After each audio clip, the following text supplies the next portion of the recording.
Hi everyone, it's Mrs. Shannon, and I'm going to go over the structure of the cell membrane. So if you need a little bit of extra reinforcement, this is probably a video that you'll kind of want to watch here to help you.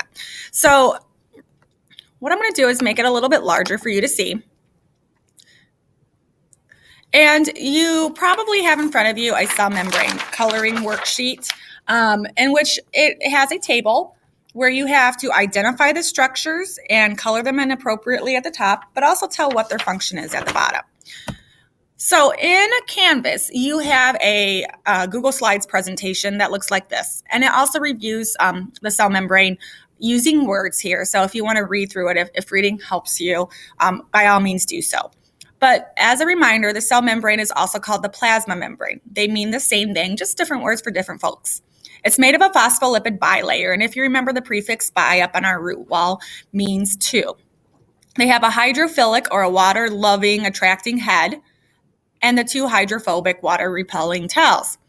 The head that's hydrophilic is a phosphate, and the tails are chains of fatty acids. And so what that means is if you're looking here, we have a phospholipid bilayer going on. We have one little phospholipid with its head and two tails coming down, and they're all lined up in one row.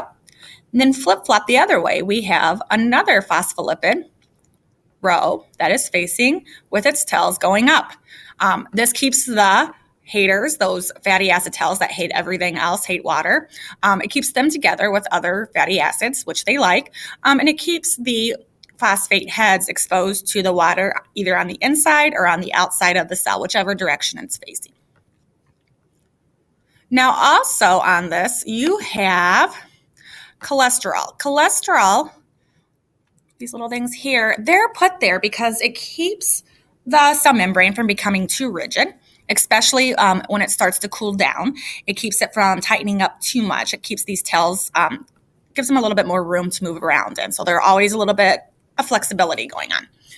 But at the flip side, if it gets too warm, it keeps these phospholipids from spreading too far apart. It keeps them close enough together that they stay together and they don't kind of disperse all over the place. So cholesterol is very important for helping to maintain the stability. We have different proteins that can be found in the cell membrane. We have one called the integral protein. It goes across the entire cell membrane from one side to the other. It helps molecules that do not like fats, that are not hydrophobic, and those that are large to get across the membrane. It's like a little channel or a little bridge.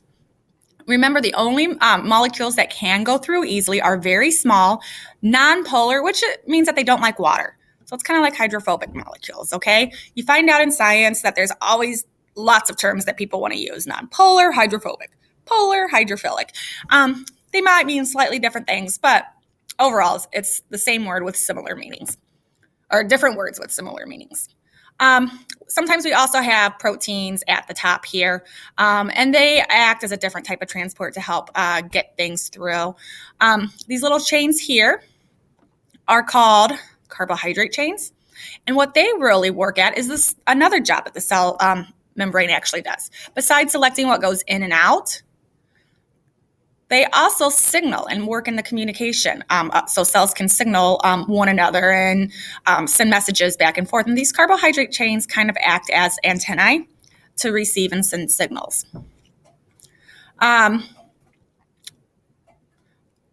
These protein receptors help in recognition. And let's say we need a certain molecule to come through. If it actually matches up with the size and the shape of this protein, it's like, hey, you're here. We're waiting on you, and it helps let that one through too. And so when it says that it's a receptor and it recognizes, that's sort of what it's referring to, and it's all about shape. Technically, there are 4 functions of the cell membrane that are listed in this PowerPoint. The 2 ones that we're stressing right now are cell signaling and selective permeability. If you select, it's like me being the gatekeeper at the door. I got to pick and choose who was coming in and out. Same thing with the cell membrane. Not everything is able to go in and out on its own. It's selected for by the shape and the structure of the cell membrane itself. itself, especially the fatty acid chains. If it can't get through on its own, it's not going through unless it's able to fit through one of these protein channels or it's recognized by a receptor protein. Cell signaling, it's very important for sending messages, communicating. If there's a virus coming in, letting the body know that it needs to make antibodies, etc. And this helps to maintain the homeostasis as well as preventing too much water loss. So your cells shrivel up and die, or, it keeps too much water from coming in and bursting. Okay, so hopefully this helps you when you're identifying this. Finish the coloring, and if you need to retake your cell structure quiz, please see Mrs. Shannon.